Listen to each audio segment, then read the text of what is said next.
ど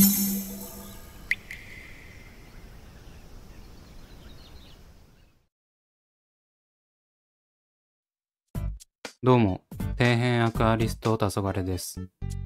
皆さん、最近チャームで買い物はしていますでしょうか？チャームで買い物することを勝手にチャムると呼んでいるんですが、自分は定期的にチャムってます。最近になって少し購入頻度は落ちましたが、やはり通販最大手は伊達じゃない。気になる商品がすぐに入荷されるので、変わらず重宝しています。これから年末に向けて福袋も開催されると思うので、そちらも楽しみですね。というわけで今回はチャーム購入品開封です。ただ開封するだけでなく、購入した品物をどうするかも見ていくので、ぜひ最後まで見てやってください。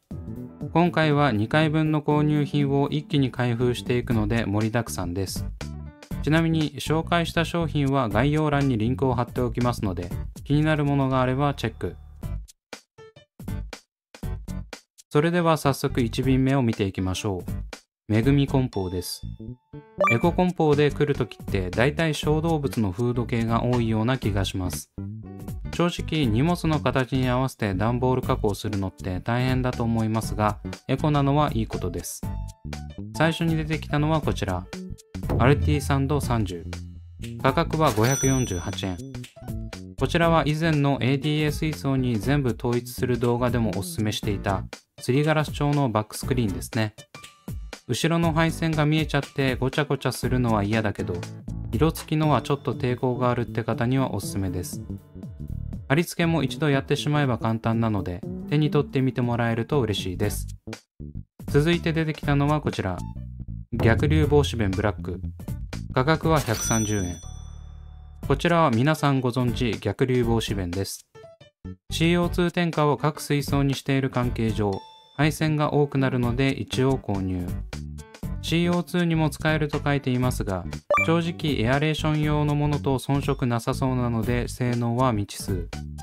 経験上しっかりした逆止弁も CO2 の圧力には無意味な気がしているので気休め程度です。続いて出てきたのはこちら、立方コック2個入り。価格は291円。これは皆さんが愛用しているであろう日双のコックです。水合わせからエアレーションの調整まで何でもこなす万能アイテム。これがないと始まらないレベルで大事なものですね。2分岐3分岐のものは結構持ってるんですが、水合わせの時の取り回しがしづらいので1本も買い足しました。続いて出てきたのはこちら、貝沼2方分岐2個。価格は1個232円。こちらは2分岐タイプですね。安いという理由でこちらにしましたが、貝沼製のはいいとか聞いたり聞かなかったり。続いてはこちら、水作推進交換ユニット SSPP2S。価格は1909円。こちらは未だに推進と読むのか水心と読むのか分かってない、自分が愛用しているエアーポンプの交換パーツです。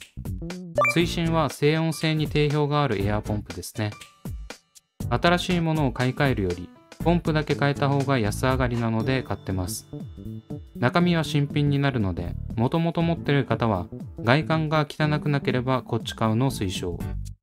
ちなみに 2S は一番大きなタイプで一つだけ持ってます。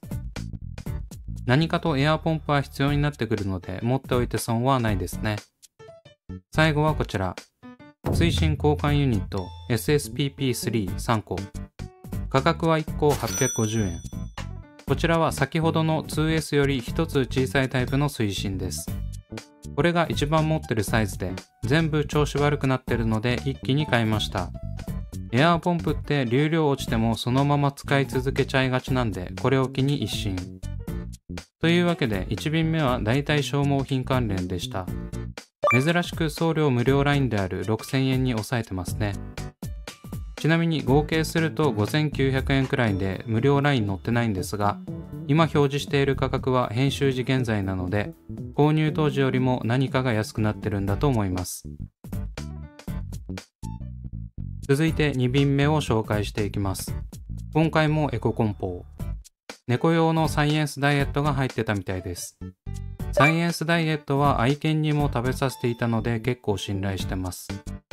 開けてみると発泡スチロールが1個ポツンと入ってます。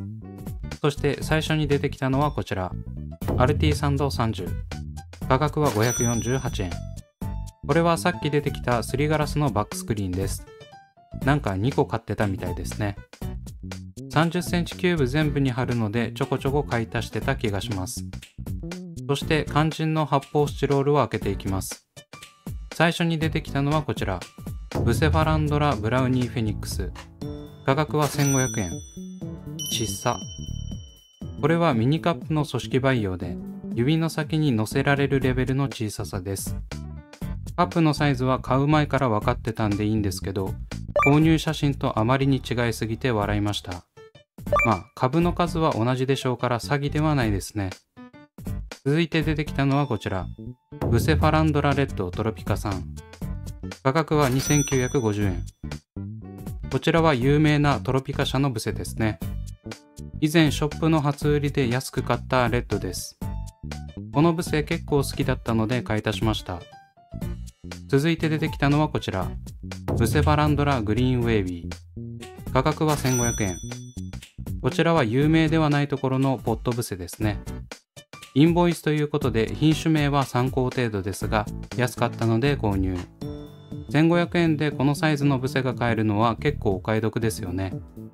ちなみにブセを買い集めているのは、前々からお話ししているようにブセ水槽を立ち上げるためです。まあ、ポット2つは即戦力が期待できそうですが、ブラウニーフェニックスの方は大きくしてからじゃないと使えなさそうですね。というわけで2便目は合計7046円でした。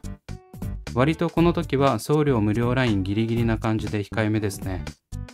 1便目と2便目を合計するとだいたい1万3000円のお買い物となりました。というわけで全て開封し終わったんですが、今回は先ほど小さいとぼやいていたブラウニーフェニックスを開封し育成していきたいと思います。ちなみに購入して3週間経過してます。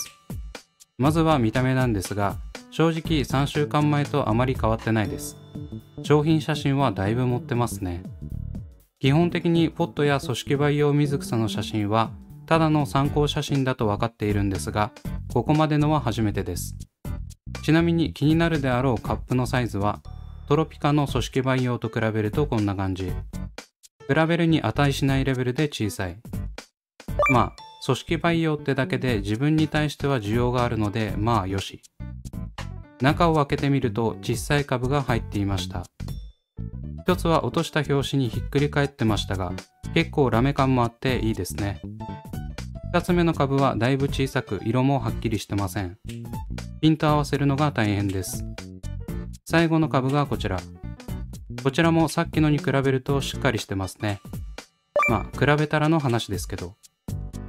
というわけで中身は3株の極小サイズでした。これ1500円するんですよ。アクアリウムって怖い趣味ですね。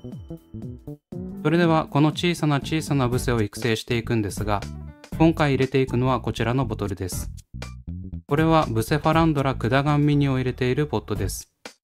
地味に動画では初めて登場しますね。結構もさってきてて好きなブセです。この脇が空いているんでそこに入れていきます。さすがにこのサイズのブセのためにガラスポット1個はもったいなさすぎますしね。と思ったんですが、思った以上に見た目が似てて判別できなくなりそうだったんで、前回植栽した組織培養ピグマエアの空きスペースに適当にぶっ刺しておきます。どちらも組織培養なので変な菌を媒介する心配もないので安心。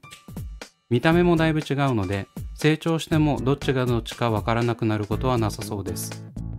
というわけで植栽完了。果たして無事に成長するのでしょうか。こんな感じで最近ブセ育成にハマっているので今後もちょくちょく紹介していこうと思います。これもブセ水槽完成のための下準備ということで念入りにやっていく所存です。まあいろんな種類のブセを集めているのはコレクションの意味合いが強いんですけどね。これからもただ開封するだけじゃない動画も作成していく予定なので、気になる方はぜひチャンネル登録してお待ちください。というわけで今回はここまで。Twitter と Instagram もやっておりますのでそちらも見ていただけると嬉しいです。それではご視聴ありがとうございました。